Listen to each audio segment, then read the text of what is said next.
सुन रहे हैं गंगा कैसेट की प्रस्तुति।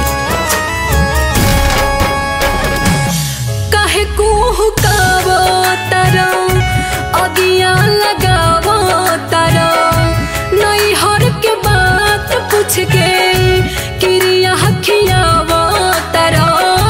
काहे को हुकावो तारा अगिया लगावो तारा नई हर के बात पूछ के किरिया खियावो तारा।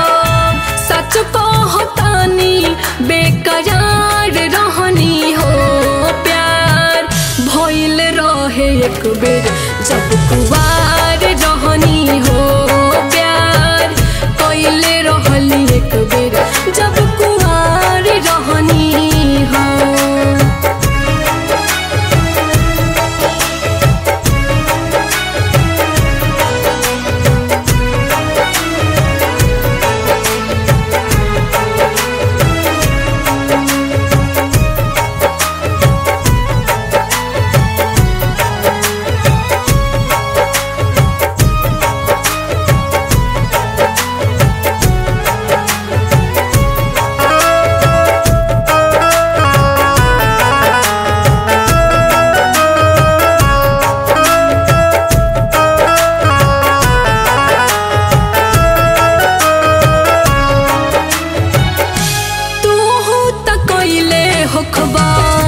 केहू से प्यार हो साचो बतावो जनी करो इनकार हो। तू तो कइले होखबा केहू से प्यार हो साचो बतावो जनी करो इनकार हो। रतिया सुहाग के झगड़ा लगइले बड़ा हमरा बुझाता राजा ढेर मजा कइले बड़ा। ओह बेरा हम ना होशियार रहनी हो प्यार कइले रहनी एक बेर जब कुवार रहनी हो प्यार भइल रहे एक बेर जब कुवार रहनी हो।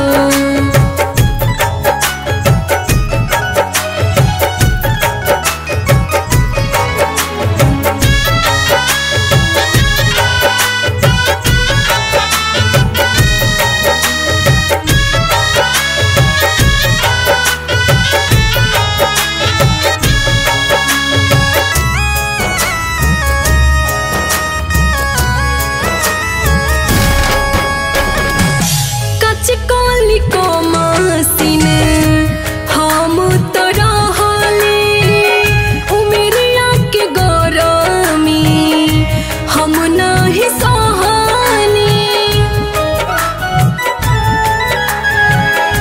कच कोली को मसीन हम तो रहली उमेरिया के गरमी हम नहीं सहनी। छोड़ सारी बात अब तो मौसम जवान बा भटको न रहिया तोहर कहवा ध्यान बा। पहिले न हम 18 पार रहली हो प्यार भइल रहे एक बेर जब कुवार रहनी हो प्यार कइले रहली एक बेर जब कुवार रहनी हो। आप सुन रहे हैं गंगा कैसेट की प्रस्तुति।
एक बेर जब कुआ